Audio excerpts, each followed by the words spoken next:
Hello, welcome to Accounting Hub. I'm Professor George Scarpin, PhD in accounting, and our topic today is earnings per share. We have two earnings per share, basic and diluted. Our topic today is basic. We have a video about diluted earnings per share. The video is in our video description. Okay? And guys, subscribe our channel. It is very, very important to us. And like this video and like our Facebook page, Accounting Hub by Dr. Scarpin. So, what is earnings per share? A way of summarizing the performance of business enterprises in a single number.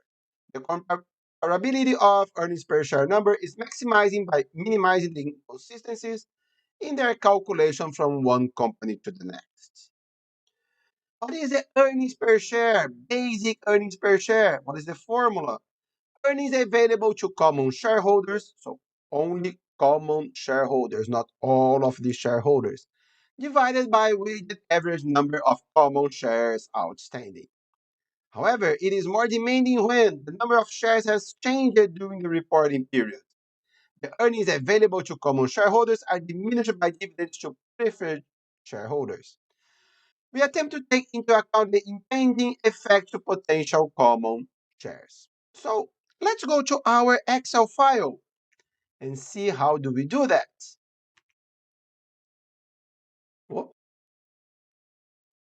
Earnings per share. So let me zoom this one here. Okay. And here, guys, our Excel file, it is free, and the link to download it is in our video description. And we have this only one file for basic and diluted earnings per share. So you will be able to compare both. So here, the first scenario, net income $225 million. Income tax rate, it is not useful for basic, only for diluted, 25%. And common stock, 40 million common stock. So the basic earnings per share will be net income, and let's fix it because we will be copying and pasting this formula to the following scenarios, divided by the number of common stocks. So here, 563. And then, okay, we are adding this one. Scenario 2, new shares were sold on March 1st. 15 million shares. So open paste here. What do we have? On the denominator, now it is not only 40 million, 40 plus 15. However, this 15, it is not for the 12 months because it was shared on, or it was sold on March 1st. So we have only 10 months. So 15 million, and let's fix it, divided by 12 months times 10. We increase our denominator here. So 429. Small stock dividend, 18% of small stock dividend. So 363 is our new basic earnings per share. How do we find it?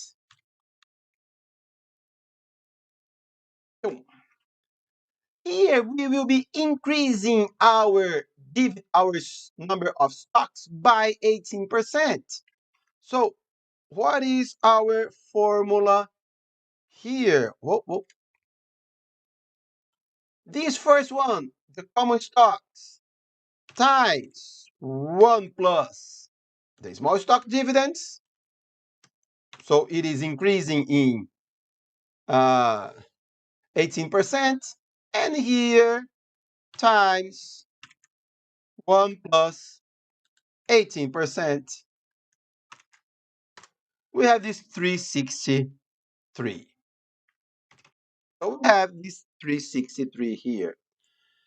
Now we are excluding some stocks because on October 1st we are reacquiring our we are reacquiring some stocks. So let's copy and paste here. Now we will be excluding these 10 million shares. However, we are not excluding for the whole year, only for the remaining period, October 1st, October, November, December, times 12, divided by 12, times 3, 378, and 378. So we are increasing because we have less shares.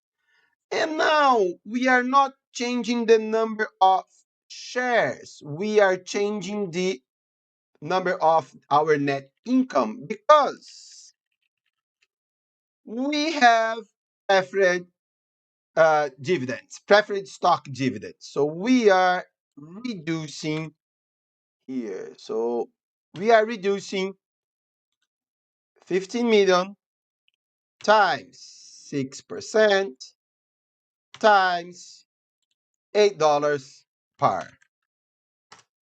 So 366. So this is our scenarios, our 5 scenarios, the basic one and the most complex one. Okay, guys, so this is not so easy. Uh, Check this video how many times you want, and then it will be easier. Promise. Thank you so much, guys. Questions or comments, leave it here or email me at jscarping@gmail.com. Have a very nice day and God bless you.